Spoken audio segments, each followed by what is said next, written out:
Hello, मैं आप ही के कॉल का वेट कर रहा था। आज मैंने तुम्हारी मीटिंग एक खास इंसान से फिक्स की है।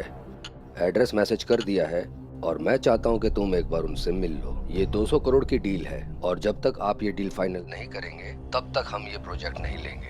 ठीक है, मुझे किसी मिलने में कोई तकलीफ नहीं, लेकिन उससे पहले आपको मेरी 2 और शर्तें पूरी करनी पड़ेगी।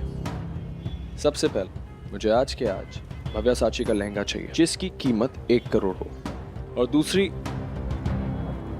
मैं आपको व्हाट्सएप कर रहा हूं। ये शर्त भी उतनी ही खास है, और हाँ, काम हो जाना चाहिए। ओके।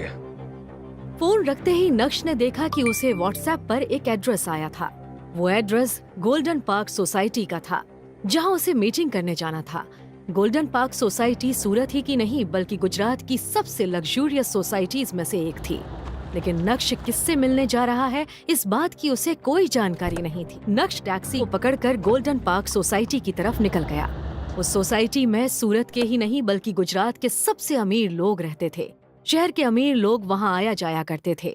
नक्श जैसे ही अंदर जाने के लिए आगे बढ़ा तो उसके पुराने कपड़े, पैर में चप्पल देखकर सिक्योरिटी गार्ड ने उसे गेट के बाहर ही रोक दिया। फटीचर, कहाँ गुस्सा चला आ रहा है? वो मुझे अंदर जाना है, मेरी मीटिंग है। अबे साले, झूठ बोलने से पहले ये तो देख लेता कि तेरी हालत क्या हो रखी है।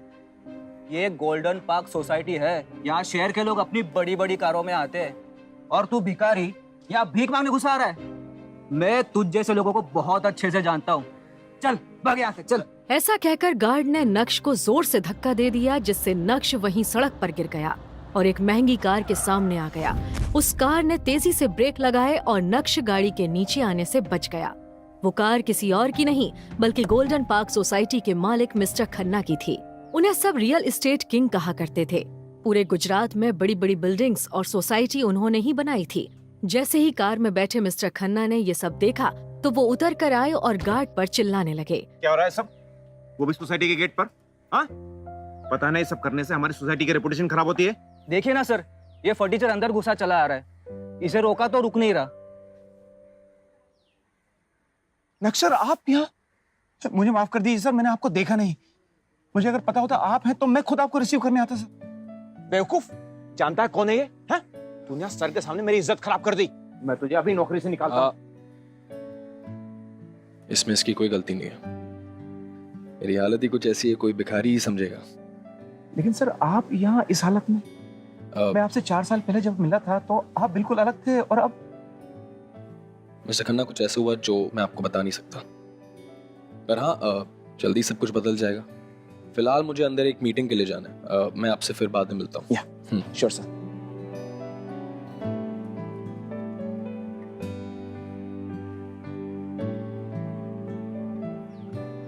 खन्ना साहब इस फटीचर के सामने इतना गिड़गिड़ा क्यों रहे?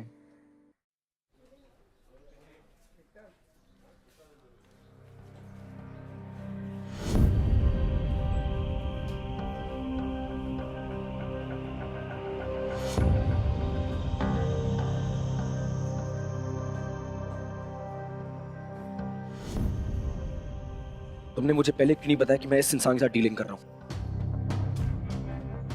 मैं इस इंसान के साथ कोई मीटिंग नहीं कर रहा। 200 करोड़ तो क्या, मैं इसके साथ 20,000 की भी डीलिंग नहीं करूंगा। कौन था ये इंसान जिससे डर कर छुप रहा था नक्श? क्या नक्श सच में गरीब है? तो कैसे वो 200 करोड़ रुपए की डील कर रहा है? और अगर नक्श अमीर है तो क्यों वो रह रहा है गरीबों की तरह अपने ससुराल में? क्या होगा जब अनिका को पता चलेगी नक्श की हकीकत? क्यों हुई नक्श की शादी अनिका के साथ? मिलेंगे इनसे भी कई मजेदार सवालों के जवाब। बस जानने के लिए अभी सुनिए पॉकेट एफएम की ये पूरी कहानी, इंस्टा एम्पायर, जिसे हिंदुस्तान में सबसे ज्यादा सुना जा रहा है। फ्री कहानी सुनने के लिए अभी नीचे दिए गए इंस्टॉल बटन पर क्लिक करें और पॉकेट एफएम डाउनलोड करें।